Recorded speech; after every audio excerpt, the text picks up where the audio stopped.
Welcome to another Blackhawk Digital PD session. This one will be about Google Drive basics. Let's get started. First, we need to be able to get to our Google Drive. There's a couple ways to do that. First, from either your email tab or your calendar tab, you're looking for this waffle icon. If you click that, you'll see Google Drive, and you select that to open it.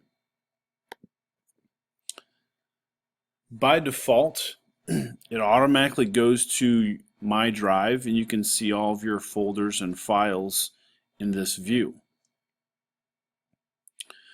There's lots of options and abilities to be able to do in Google Drive in this view. So let's go through a few of them. Depending on which view you like, you can go to the view option, and we can change to grid view to see them as different size tiles. Or we can change back to the list view.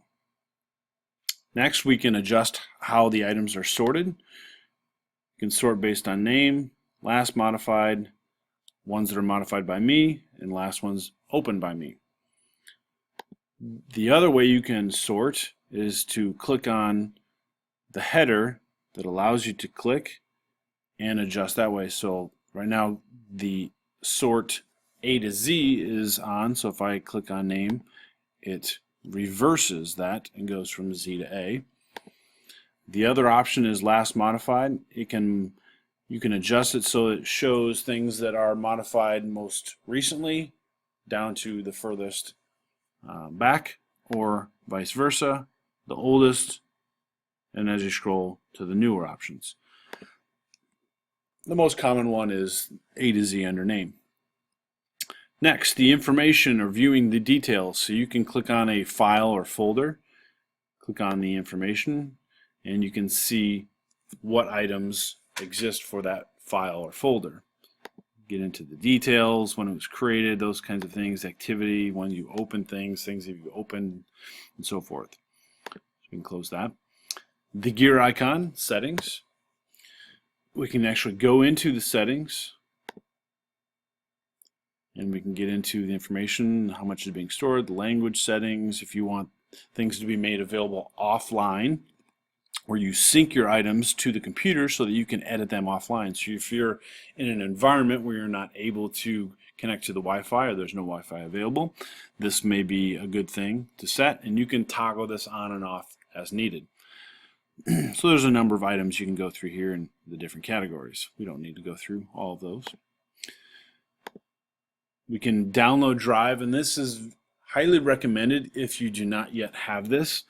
And the benefits here is if I come over to Finder or Windows Explorer if you're on a PC, and in this view you will have Google Drive as an option. So again, if you do not have Wi-Fi connection, this is your next best way to view your files that are saved within Google Drive. They synchronize. So here's the listing of all my files and folders in Google Drive through the Finder app, or on a PC, the Windows Explorer app. And if we come back here, there's keyboard shortcuts and help feature as well. All right, let's take a look at these four. If we want to create a shareable link for a file or a folder, we click the item that we want. So let's say we go to even a Google Doc. And if I want to create or get a shareable link, I click on the link icon. In this case, sharing is off, so I can toggle it on. Here is the link that's now available for me to provide others for this given Google Doc. I can go into share settings, and here's where I can adjust it to whom I want to view the file. If I want someone to comment on it, meaning they can read it, can't make changes, but they can add comments to the document itself, or if I want or need to be able to give them editing rights. And there are more options as well that you can go through and select. So if you are going to provide a link, you can, of course, make your settings, copy the link, it's copied to the clipboard, then you can go to an email or Canvas or whatever it might be within another Google document and provide a link for others to be able to view. Or you can simply type in the email addresses of the individuals that you want to share this with, select your type of editing rights or commenting view rights, and once that's select, you hit done. So that is the link icon. Or you can simply go to share, and then you get the same type of options. The advanced feature, again, you can customize this a little bit more if you want to prevent editors from changing the access of the file because you're the primary owner, or adding more people, or you can disable the ability to download, print, or copy for commenters and viewers. So some additional settings there as well. Next, if you want to preview the document, so if I click preview on my given Google Doc, it'll show me the items that exist within there, but it's not in an editing capacity. The trash icon, obviously, if you want to remove this item from your Google Drive. And then the hot dog icon, there's more actions. You can choose a different app to open them with. In this case, it's Google Docs, so Google Doc is the option. If you want to move it to a different folder, the star, where you can star it so it acts as though it's something that you have deemed it important, renaming it, viewing details of the item. If you want to make a copy of it, so for example, if you have an original and you want to make a copy, that you're going to create another version of it that is used for different purposes. Or you can actually download the file. In this case, you could download it as a PDF or a Word document. Okay, now another component of Google Drive is shared with me. So these are all the items that others have shared with you. Depending on the rights they've given you will determine what you're able to do with it. It'll show you the files and the folders that you have access to, but again, based on those that have been shared with you by someone else. And then in this column, of course, the person that shared it with you, and then the date that it was shared with you.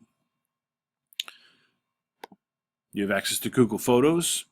The nice thing about Google Photos is you have unlimited storage all the time. So you can upload those there.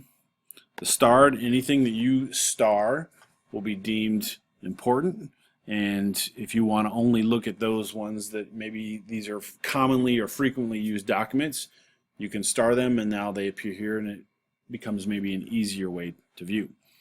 And then of course items that you have trashed appear here. And I believe if we right click on that, yes, you can restore it, or you can permanently delete it, meaning you'll never be able to get it back. It's Google Drive.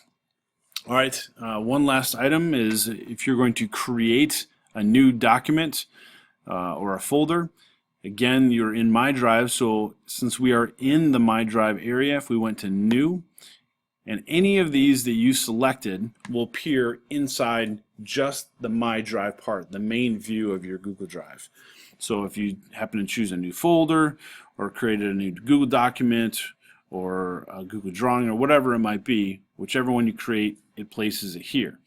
Now if you want something to be inside of a folder you've already created, you open up that folder, then New, and then the item that you're wishing to create new.